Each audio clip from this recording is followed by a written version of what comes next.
Tralalalala! Es esmu interneta iepirkšanas feja un zinu gandrīz visu par to. Gandrīz visu. Ja līdz šim vairāk esam runājuši par patērētāju tiesībām, tad tagad parunāsim nedaudz par business to business, jeb par uzņēmējiem. Un to visu no uzņēmēja skatu punkta. Jo bieži sanāk tā, ka mēs nedaudz slinki un paši savu legālo internetu veikalu noformējam tā, ka, vērīgam pircējam tas var izskatīties pēc tāda apmāna, feika, un viņš jūs ignorēs. Tāpēc man viesos ir divi brīnišķīgi viesi. Pie mums ir dāma Zanda no Patērētāju aizsardzības centra. Sveiki! Labdien! Čau! Un pie mums ir Dans no Printful. Klau, ar ko jūs tieši nodarbojaties? Un kā jūs man varētu palīdzēt apgūt kaut kādas šīs zināšanas? Tu sāksi, vai es? Sāc. Jā, labi. Kas tu esi? Es esmu jurists, jā. Jā, ar ko es nodarbojos? Uzraugu tos internetu veikalus. Aha. Jā, un sargāju patērētājus. Ir kaut kāds virtuālais steks? Nē, tāds man nav.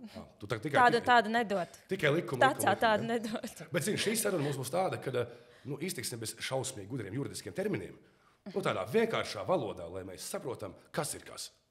Sarunās. Mēģināsim. Turēs pie vārda. Jā, es esmu Dans, un Printfulā vadu klientu panākumu komandu. Un mēs, principā, esam tie cilvēki, kas tad arī strādā ar citiem uzņēmējiem, veikalu īpašniekiem, konsultējam viņus un palīdzam viņiem augt. Okay. Šajā sarunā mums būs tās 3 lielās virstējumas. Piemēram, kas būtu jāievēro internetu veikalam?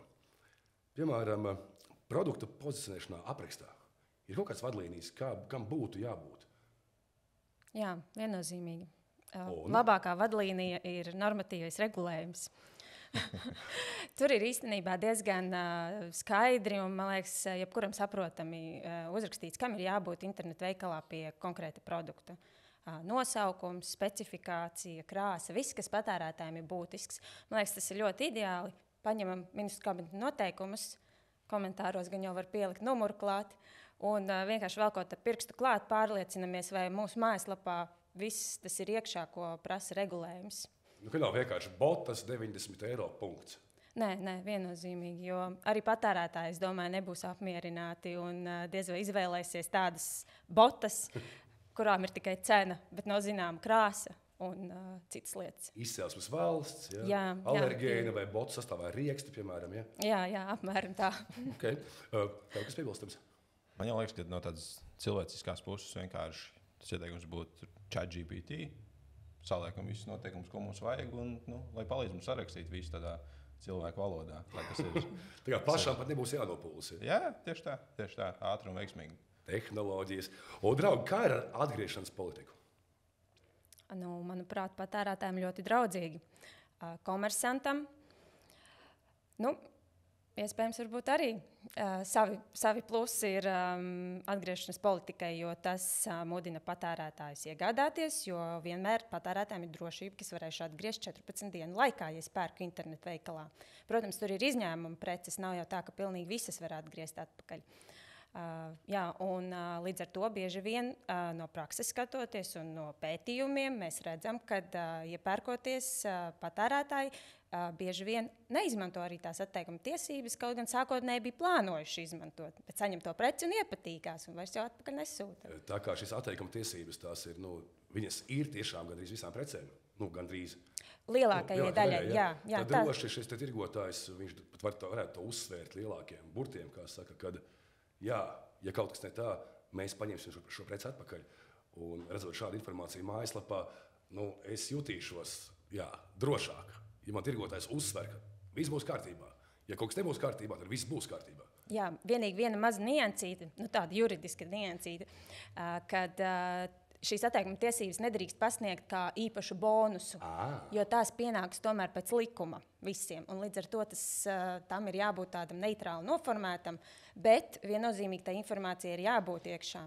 ka patērētājs var izlasīt un būt par to informēts. Jo, ja tas nav iekšā, patērētājs netiek informēts, ir diezgan liels risks, jo tajā gadījumā, ja patērētājs izlem tomēr atgriezt, un viņš nav saņēmis šo informāciju, viņam ir tiesības šo preci atgriezt gada laikā. Jā. Piemēram, kalendāru. Jā, tas būtu traģiski. Ar visiem apvilktiem datumiem un līdz dzimšanas dienu. Ir lietas, ko es nesaprotu. Un tas ir labi, tāpēc man ir palīgi šeit. Kā ar drošības certifikātu? Kas tas ir? Ar drošības certifikātu es saprotu, ka ir runa par mājaslapu šo drošību no tāda viedokļa, vai tā mājaslapa tiek šifrēta vai netiek šifrēta. Un tad mēs arī aicinām patērētājus skatīties, kādās mājaslapās viņi iepērkās. Kā es to varu zināt? Vai tur priekšā ir HTTP un tā, ja es tagad nemaldos, S-burtiņš, tad tas nozīmē, ka tūlīt pārliecināšos, lai nesastāstu muļķības. Jā, tad, kad ir tas S-burtiņš, ļoti būtiskais mazais S-burtiņš, tas nozīmē, ka mājaslapa tiek šifrēta un to mājaslapu ir grūtāk nozagt, tur ietekmēs. Tā skaitā arī var jau nozagt arī tos patērētāju datus. Tā kāds ir ieguldījies tā kā vairāk? Jā. Un tad tā otra mājaslapa, kas ir bez tā S-burtiņa, vienkārši HTTP, tas ir tāds risks gan tam pašam komersantam, gan arī patērētājiem.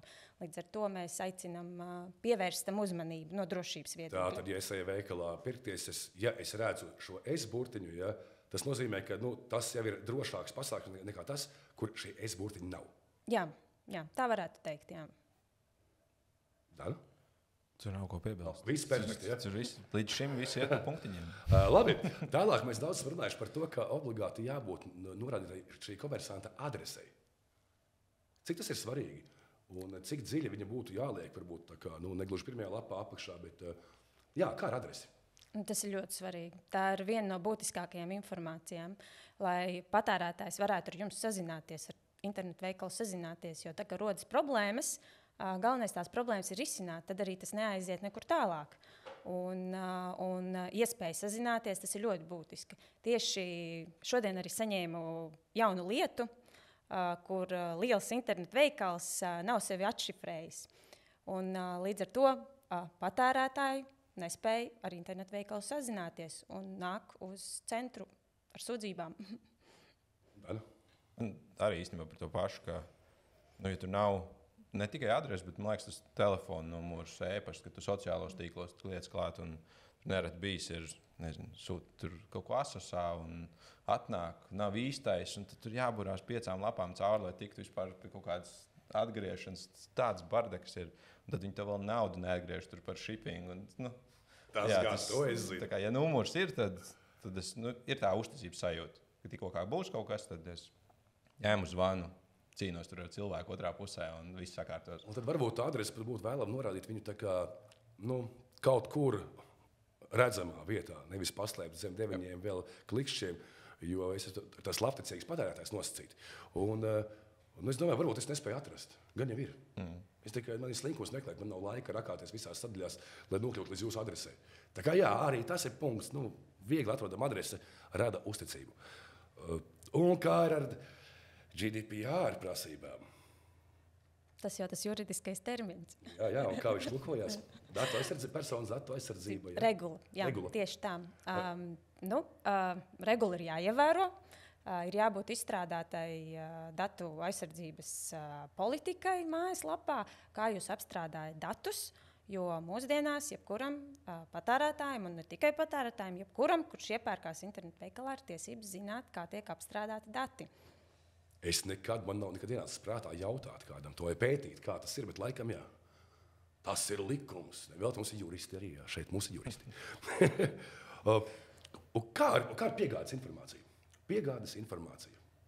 Jā, tā arī ir normatīvos aktos noteiktā obligātā informācija, kas ir jāsniedz, lai iegādājoties preces, patērētājs zinātu, kā tā prece līdz viņam nonāks.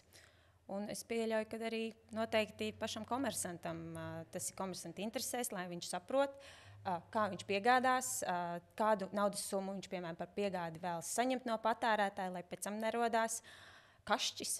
Jo, man liekas, par šo Dāns varētu būt labs speciālists, jo tomēr tevis pārstāvētais uzņēmums, viņš tiešām tieši nodarbojās lielākoties ar šo te piegādi, preces piegādāšanu savas.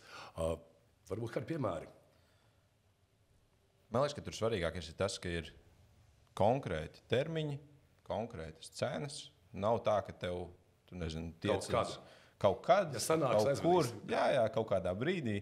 Un tad ir forši, ka tur ir norādīti piegādes partneri. Tu zini, ka tur ar FedEx nāks, tur ar DPD nāks, caur Omniu nāks, Latvijas pasta būs iesaistīts. Tas uzreiz arī, man liekas, kaut kāds tāds uzticības aspekts. Ja tur Omniu tev uzticās, tad jau es tev arī varu uzticēties.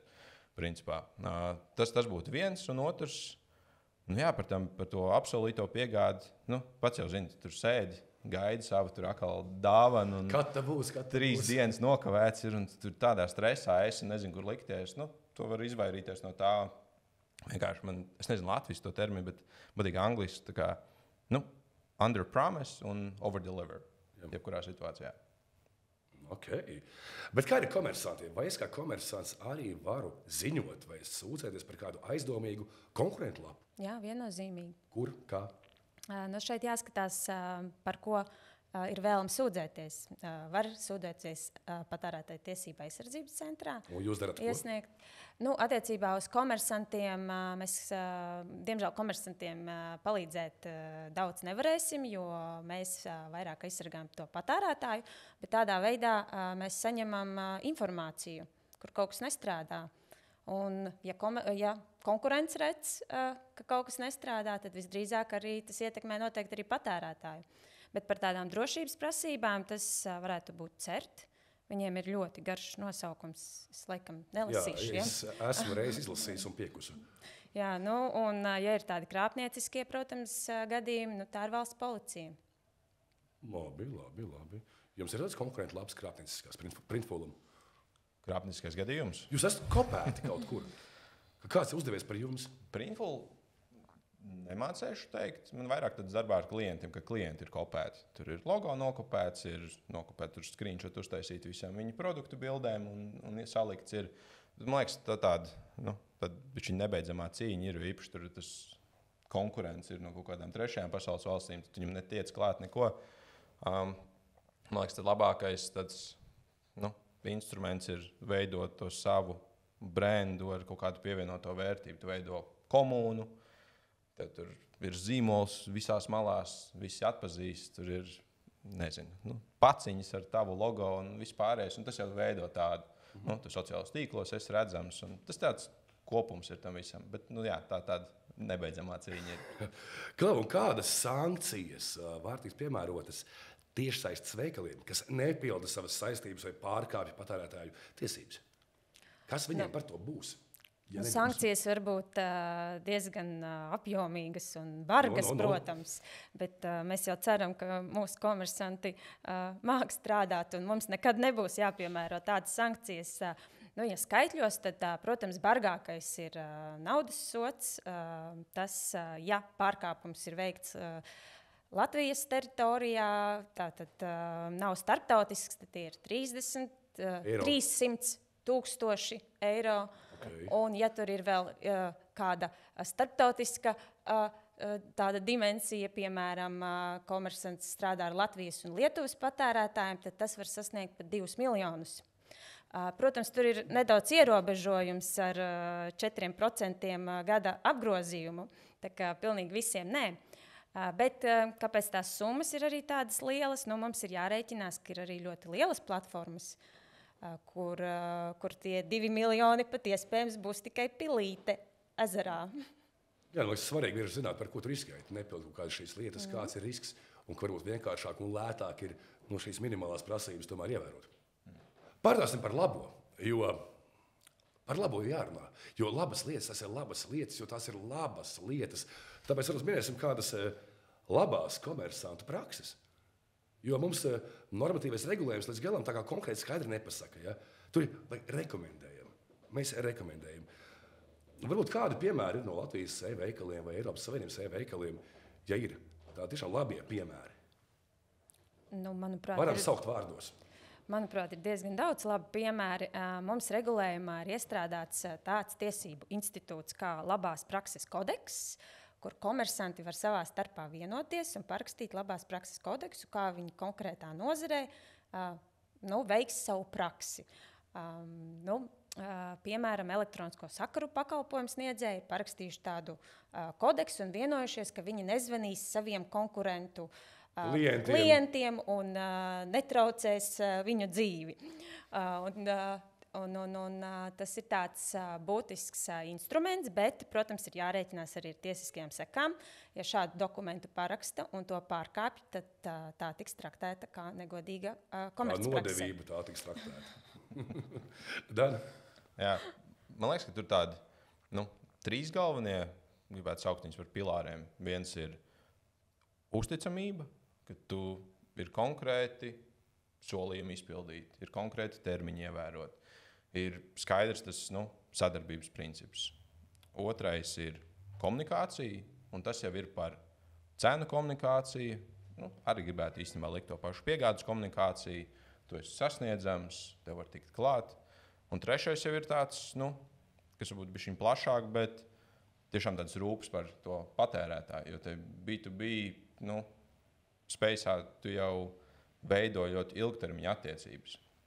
Un, ja tu tur apčakarēsi vienreiz kādu, tur liela iespēja, ka pirmkārt visi tie pārējie zinās, ka tu kādu apčakarēji, un otrkārt jau pie tevis vairs neviens neatgriezīsies. Bet kā jums ir? Es galvoju, ka jūs esat iepriekšējos internetā, vai ne? Neesam. Esat. Loģiski. Vai ne? Jūs liekat jau kādus atsauksmes, review kaut kādus, tās zvaigznītes 5 vai 1, atkarībā no prakses, tā kā kāda pieredze bijusi? Es varbūt neesmu tāds labākais piemērs, jo es tikai piespiedu kārtā lieku, kad man ļoti, ļoti uzmācās ar zvaigznītes atstāšanu. Jo mēs esam daudz runājuši par to, ka, lai novērtētu šo te, būtu drošāk pārbaudīt šīs atsauksmes.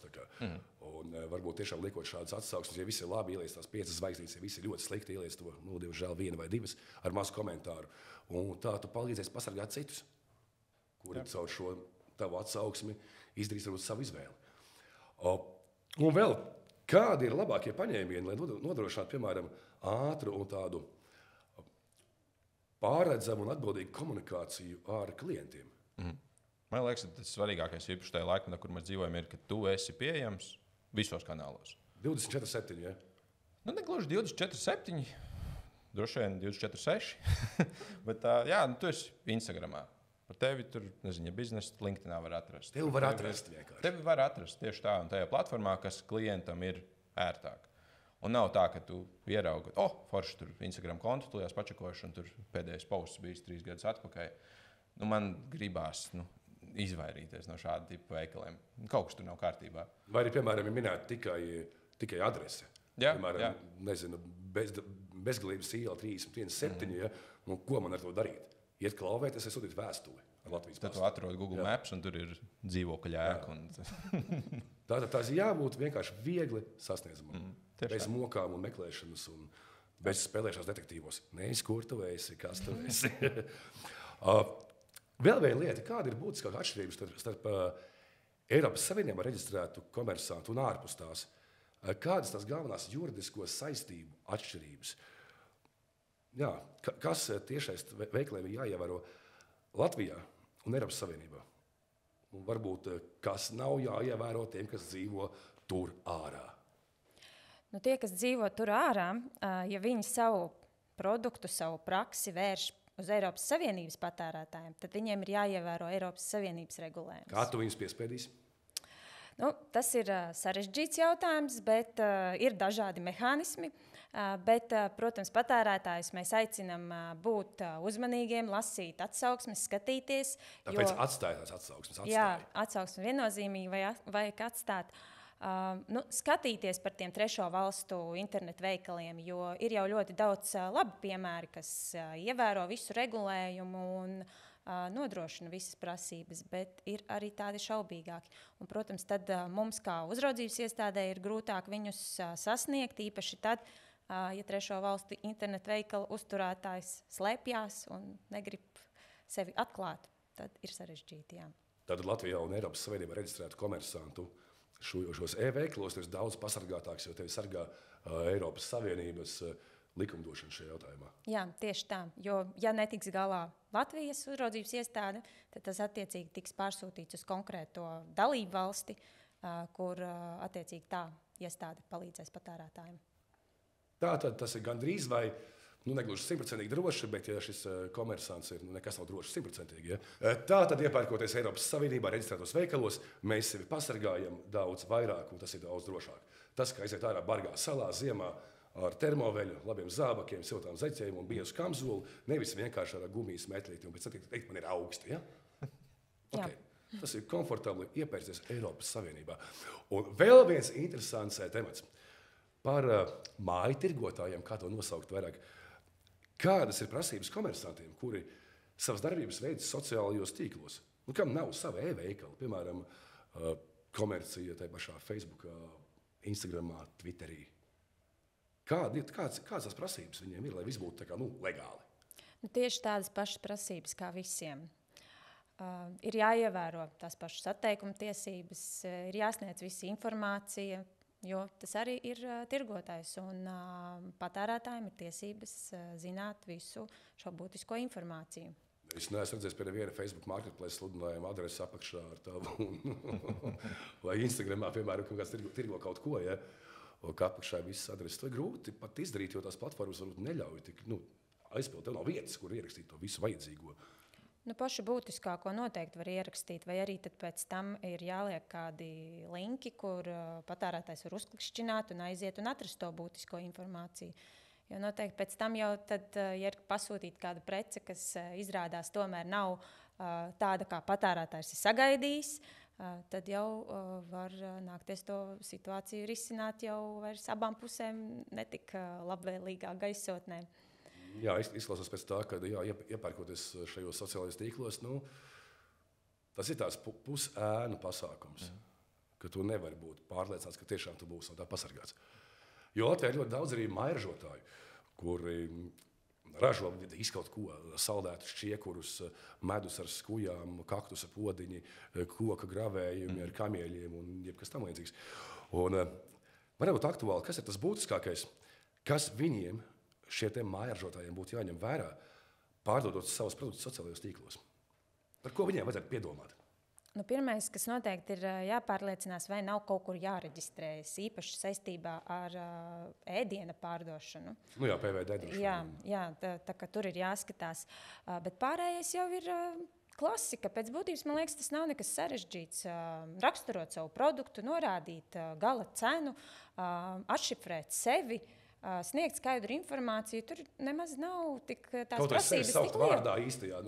Esmu lūk. Tas jau, man liekas, tas foršākais ir, ka tu es esmu tas un tas, un es piedāvāju jums šo te ar savu zīmolu, līdz ar to tam zīmolam ir seja, acis, ausis, kājas, rokas. Ražošanas process parādīts, no klientiem bildes dabūts, tur, nezinu, selfijas kādā bardakā tu īstenībā tie mājražotāji dzīvo. Un tas ir aizstāv uzticību. Es redzu, ka cilvēks tiešām strādā, viņš dara, viņš taisa, un tas gala rezultāts man ir patīkams. Veidot šo te, kļūt par negluži draugu, bet tādu, tas saturs ir tāds, privāts diezgan. Radīt tādu, ka, hei, es strādāju, es tās čoms, tev vajag, man ir, būs labi, es to māku. Bet kā ir, piemēram, ja tiek tirgotas preces no valstīm, kas ir ārpus Eiropas Savienības? Piemēram, es Alibabā nopērku 3 poļu tirgus somas ar kaut ko, un pēc tam tirgoju viņas Latvijā caur savu šo te Instagram vai ko. Kas tad man būtu jāņem vērā? To noteikti var darīt. Protams, tirgojot tikai atļautas preces, nevis aizliegtas. Kas ir aizliegtas? Nevajadzētu narkotikas tirgot un vēl tādas lietas.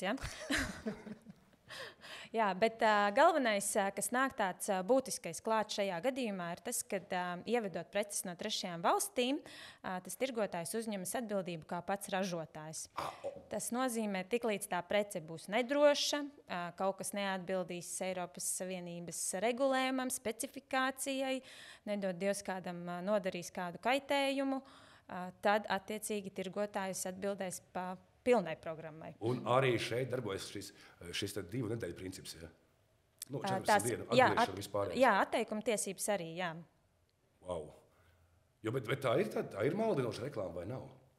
Nu, piemēram, es tirgoju no šīs Alibaba preces kaut kādas un tirgoju savā mazajā Instagram profilā vai mazajā veikaliņā. Vajadzētu noteikti parādīt ražotāju, jo arī Alibabas precēm ir kāds ražotājs. Bet jāņem vērā, kad ievedot šīs preces, es kā tirgotājs uzņemos atbildību par to, ka tā prece ir droša un ka tas nevienam nenodarīs kādu kaitējumu. Nu jā, es zināms, ka likums jau, likuma nezināšana neatbrīvo no atbildības. Taču kas tieši būtu jāpārzina un jāpārlasa ikvienam e-vides tirgotājam? Kāda tā baušļu grāmatiņa vai... Es aicinātu viennozīmīgi pirmais, ar ko sākt, ar ministru kabineta noteikumiem par distances līgumu. Nevajag uztraukties, tur nav nemaz tik sarežģīti. Vienkārši jāiet ar pirkstu cauri un jāsaliek iekšā viss, ko regulējums prasa. Tur ļoti skaidrs, manuprāt, normas iekšā. Vai šie noteikumi vienkāršā veidā ir atrodami jūsu mājaslapā? Jā, un tas ir arī atrodams likumi.lv. Es domāju, jūsu mājaslapā būtu vienkāršāk. Es ieju jūsu mājaslapā, attiecīgi redzu, noderīgie likumi vai kas. Uzreiz uzspiež virsū, es viņus redzu. Jā. Tāda opcija pastāv. Jā. Ko es varu teikt? Draugi, lieciet šo informāciju aiz auss. Es ceru, ka tā jums noderēs. Un netici brīnumiem internetā. Paldies, Zanda, paldies, Dana. Ko? Iepērkamies droši un palīdzam būt uzticamam tirgotājiem, lai man kā patērētājiem liekas, tiešām, jā, viņi ir droši, viņi ir forši. Pie viņiem es varu droši iepirkties, un man nav ne mazāko šaubu. Ko, lai veicās biznesā? Netici brīnumiem internetā. Iepērkoties sociālajos tīklos, klausa veselo saprātu un domā kritiski.